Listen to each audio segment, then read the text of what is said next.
नमस्कार दोस्तों, स्वागत है आपका टीवी 24 में और मैं हूं अजय सिन्हा। दोस्तों, क्या इंडिया गठबंधन टूट की कगार पर है? क्योंकि महाराष्ट्र और झारखंड में विधानसभा चुनाव हैं और जो खबरें निकलकर सामने आ रही हैं वो इंडिया अलायंस के लिए अच्छी नहीं है। क्योंकि महाराष्ट्र और झारखंड में कांग्रेस ने वो काम किया है जो समाजवादी पार्टी को बिल्कुल अखर रहा है और अब समाजवादी पार्टी ने यूं कहें कि पलटवार किया है कांग्रेस पर। और इसी के साथ अब क्या नया गठबंधन बनने वाला है, उसकी क्या तस्वीरें सामने आ रही हैं, क्योंकि बीएसपी सुप्रीमो मायावती ने भी 40 लोगों की फौज उतार दी है। दरअसल दोस्तों, खबर क्या है? खबर है कि महाराष्ट्र और झारखंड में चुनाव होने हैं, ये सबको पता है, लेकिन क्या उस चुनाव में यानी महाराष्ट्र झारखंड के चुनाव में इंडिया अलायंस चुनाव लड़ रहा है? अगर देखा जाए तो समाजवादी पार्टी को फिर से एक बार महाराष्ट्र और झारखंड में इंडिया अलायंस या यूं कहें कांग्रेस की तरफ से झटका मिला है।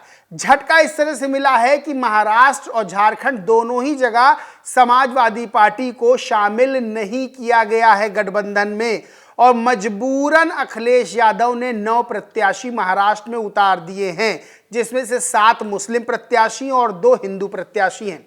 वहीं झारखंड में भी कांग्रेस और जेएमएम ने समाजवादी पार्टी को शामिल नहीं किया, तो वहां भी झारखंड में भी समाजवादी पार्टी ने अपने 21 प्रत्याशियों को उतारा है और तैयारी 40 प्रत्याशियों को उतारने की।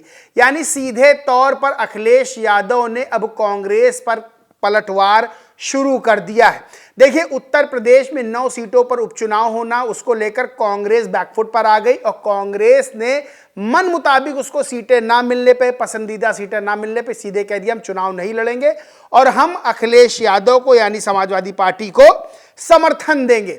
लेकिन क्या ये इतना आसान है? क्या ये इतना सरल है जितना सरल दिखता है? दरअसल उत्तर प्रदेश में कांग्रेस समाजवादी पार्टी के साथ 2027 में गठबंधन करना चाहती है और इसीलिए उपचुनाव में कदम पीछे खींचे उत्तर प्रदेश के अंदर कांग्रेस ने, क्योंकि कांग्रेस ये बात जानती है कि समाजवादी पार्टी के साथ गठबंधन करके ही उसे उत्तर प्रदेश में फायदा मिल सकता है। लेकिन जब महाराष्ट्र और झारखंड की बात करते हैं तो महाराष्ट्र और झारखंड में सीधे तौर पर समाजवादी पार्टी को दरकिनार किया गया और मजबूरन अखिलेश यादव को उस चुनाव में यानी झारखंड और महाराष्ट्र में प्रत्याशी उतारने पड़े, क्योंकि अखिलेश यादव ये बात कह चुके हैं, 2 बड़े बयान दे चुके हैं। एक कि समाजवादी पार्टी को राष्ट्रीय स्तर का दर्जा दिलाना, अब उसके लिए तो चुनाव लड़ना पड़ेगा अलग अलग राज्यों में। वहीं दूसरी चीज अखिलेश ने यह भी कही थी कि राजनीति में त्याग की कोई जगह नहीं है। यानी अखिलेश यादव ने सीधे कांग्रेस को बता दिया है कि अगर उत्तर प्रदेश के बाहर, देखिए उत्तर प्रदेश में स्थितियां बिल्कुल अलग है, यानी अखिलेश यादव समाजवादी पार्टी के मुकाबले कांग्रेस कहीं नहीं टिकती है। लेकिन महाराष्ट्र और झारखंड में जैसे ही उत्तर प्रदेश के बाहर अन्य राज्यों में महाराष्ट्र, झारखंड, हरियाणा, जम्मू कश्मीर, मध्य प्रदेश में गठबंधन की बात आती, तुरंत कांग्रेस का रवैया बदल जाता है। लेकिन अखिलेश यादव ने अब सीधे तौर पर बता दिया, ना झुकेंगे ना रुकेंगे, सीधे जो है वो लड़ेंगे चुनाव। और एक बात और बड़ी बात है कि अखिलेश यादव का चुनाव लड़ना इंडिया अलायंस को नुकसान पहुंचाएगा, वोट कटेंगे ही कटेंगे। टीवी9 की न्यूज है, टीवी9 भारतवर्ष की लिखा है, महाराष्ट्र का बदला झारखंड में ले रहे अखिलेश, आरजेडी के बागियों को उतारकर सपा खेल रही कौन सा गेम। अंदर लिखा है, कांग्रेस की अगुवाई वाले इंडिया गठबंधन में सपा को महाराष्ट्र और झारखंड में एक भी सीट नहीं मिली है। झारखंड की कुल 81 विधानसभा सीटों में से कांग्रेस 30 और जेएमएम 40 सीटों पर चुनाव लड़ रही है। सपा ने महाराष्ट्र में मुस्लिम बहुल सीटों पर अपने प्रत्याशी उतारे, वहीं झारखंड में सपा ने 21 सीटों पर प्रत्याशी उतार दिए हैं। अब दूसरी खबर की बात कर लें तो सीधे लिखा है कि महाराष्ट्र इलेक्शन एमवीए में अखिलेश यादव के लिए नहीं बन पाई जगह, सपा ने 8 सीटों पर उतारे प्रत्याशी।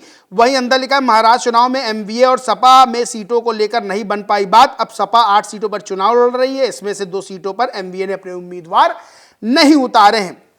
सबसे बड़ी चीज यह है कि कांग्रेस का वही रवैया मध्य प्रदेश, हरियाणा में जोड़ा, वही फिर महाराष्ट्र और झारखंड में देखने को मिल रहा है। अब इससे नुकसान किसको होगा? देखिए, समाजवादी पार्टी उत्तर प्रदेश के बाहर अगर देखा जाए तो मजबूत नहीं है, लेकिन उसे अपनी स्थिति मजबूत करनी है। लेकिन समाजवादी पार्टी के चुनाव लड़ने से सीधा नुकसान होगा कांग्रेस को और जो कांग्रेस के सहयोगी दल हैं, क्योंकि समाजवादी पार्टी कुछ ना कुछ वोट काटेगी जरूर।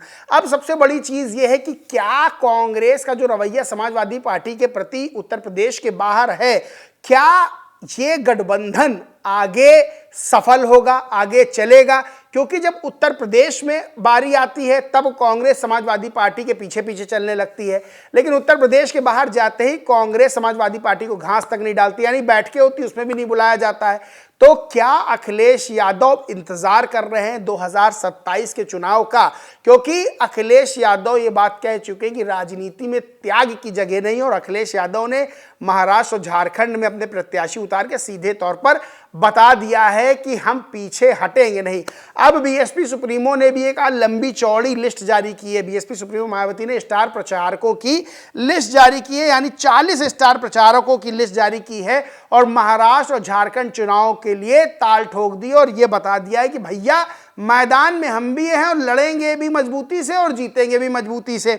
अब इसी को लेकर अमर उजाला की न्यूज़ में लिखा है, बीएसपी ने जारी की स्टार प्रचारकों की सूची, महाराष्ट्र झारखंड चुनाव में 40 महारथी संभालेंगे मोर्चा। अब इसमें किसके किसके नाम हैं, कुछ नाम मैं बता देता हूं। सबसे पहले है बीएसपी सुप्रीमो मायावती का नाम, उसके बाद है आनंद का नाम जो कि उनके भाई हैं, वहीं आकाश आनंद का भी नाम है इसमें स्टार प्रचारकों में। फिर रामजी गौतम, गयाचरण दिनकर, श्रीकांत, राम बाबू चिरगैया, इस तरह के 40 नाम है जिनको स्टार प्रचारकों के तौर पर लिस्ट में शामिल किया गया है, और ये झारखंड और महाराष्ट्र में प्रचार करेंगे। सबसे बड़ी चीज क्या है कि एक तरफ अखिलेश यादव उत्तर प्रदेश के बाहर ताल ठोक रहे हैं, यानी सीधे तौर पर कांग्रेस को झटका लग सकता है। वहीं बीएसपी सुप्रीमो मायावती भी स्टार प्रचारकों की लिस्ट जारी करके साफ बता चुकी हैं कि अब महाराष्ट्र और झारखंड में बीएसपी मजबूती से चुनाव लड़ रही, क्योंकि बीएसपी सुप्रीमो मायावती ने पहले कह दिया था कि हम हर राज्य में चुनाव लड़ेंगे, और बीएसपी लड़ती भी क्योंकि हर राज्य में देखा जाए तो उसका वोट बैंक है। अब उत्तर प्रदेश की अगर बात कर ले तो देखिए, उत्तर प्रदेश में बीएसपी सुप्रीमो मायावती अकेले चुनाव लड़ रही है, यानी उनका किसी से गठबंधन नहीं है। अखिलेश यादव ने भी अपने तेवर दिखा दिए थे, कांग्रेस को बता दिया था सीटें हम अपनी मर्जी से देंगे, लेना हो लो, ना लेना हो ना लो। अब कांग्रेस ने समझा कि सीटें मिल जाएंगी, हार भी जाएंगे, इससे अच्छा कदम पीछे गिन लें, तो अखिलेश यादव अपने जो 9 प्रत्याशी उनको चुनाव लड़ा, हम उनका समर्थन करेंगे, क्योंकि टारगेट 2027 का है। अब सवाल ये खड़े होते हैं, क्योंकि टारगेट 2027 का सिर्फ अखिलेश यादव का नहीं है, बल्कि बीएसपी सुप्रीमो मायावती का भी है, और कांग्रेस भी ये चाहती है कि समाजवादी पार्टी के साथ चल के जिस तरह से लोकसभा चुनाव में सफलता हासिल की, वैसे ही सफलता उत्तर प्रदेश के विधानसभा चुनाव में मिल जाए। अब सबसे बड़ा सवाल ये खड़ा होता है कि क्या जो स्थितियां बन रही हैं मध्य प्रदेश, हरियाणा, जम्मू कश्मीर, महाराष्ट्र, झारखंड, क्या उन स्थितियों के सहारे, उन बनती हुई परिस्थितियों में सपा और कांग्रेस आगे चल पाएगी? क्योंकि जब सीट बंटवारे की बात होगी तो 2027 से पहले भी पचड़ा फंसना ये माना जा रहा है कि चीजें फंस सकती हैं, बात फंस सकती है। सबसे बड़ी चीज क्या है? सबसे बड़ी चीज ये है कि क्या उत्तर प्रदेश में कोई नया गठबंधन बनेगा? देखिए, पीडीए का अखिलेश यादव नारा देते हैं पिछड़ा, दलित, अल्पसंख्यक। अब ये नारा बीएसपी पार्टी के बगैर पूरा नहीं होता, क्योंकि उसके पास अपना एक बड़ा वोट बैंक है।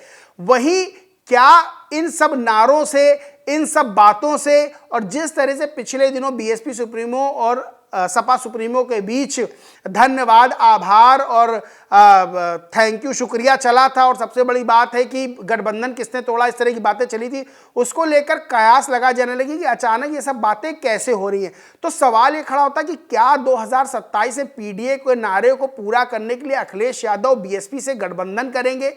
क्या बीएसपी और सपा मिलकर चुनाव लड़ेगी? क्योंकि कांग्रेस कहीं ना कहीं जो कर रही है अभी कथित तौर पर अखिलेश यादव समाजवादी पार्टी के साथ अन्य राज्यों में, अखिलेश यादव ये बात बता चुके हैं त्याग की जगह नहीं, और 2027 की जब बारी आएगी तब अखिलेश यादव ये बताएंगे कि त्याग वो बिल्कुल नहीं करेंगे, और वैसे ही त्याग जो है कांग्रेस को करना पड़ेगा जैसा इस समय अखिलेश यादव अन्य राज्यों में कर रहे हैं।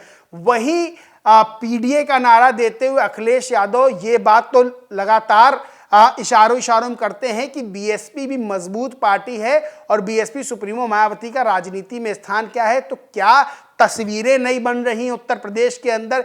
क्या ये बात सामने आएगी कि आगे उत्तर प्रदेश में नया गठबंधन हो सकता है? क्योंकि अगर कांग्रेस, सपा और बसपा की बात कर ले तो तीनों का एक लक्ष्य है बीजेपी को हटाना सत्ता से। अब ये लक्ष्य कौन पूरा करता है, कौन सा गठबंधन सामने आता है, ये तो भविष्य की बात है। लेकिन जो तस्वीरें बन रही हैं, जिस तरह से तस्वीरों में रंग भरे जा रहे हैं, उससे तय है कि कुछ उत्तर प्रदेश की राजनीति में अप्रत्याशित हो सकता है। और इस केंद्र में समाजवादी पार्टी नजर आ रही है कि समाजवादी पार्टी कोई बड़ा फैसला ले सकती है। बहरहाल आने वाले दिनों में क्या कुछ होता है वो बाद में पता चलेगा। लेकिन महाराष्ट्र और झारखंड में अखिलेश यादव ने जहां कांग्रेस और जेएमएम और अन्य दलों की टेंशन बढ़ा दी, वहीं बीएसपी सुप्रीमो मायावती ने 40 स्टार प्रचारकों की लिस्ट जारी करके बीजेपी को और कांग्रेस को टेंशन में डाल दिया। बाकी दोस्तों इस पूरे मामले पर आप क्या सोचते, क्या मानते, कमेंट करके जरूर बताएं। वीडियो अच्छा लगा हो तो लाइक करें, शेयर करें और चैनल को सब्सक्राइब नहीं किया तो सब्सक्राइब करके बेल आइकन जरूर दबा लें। धन्यवाद।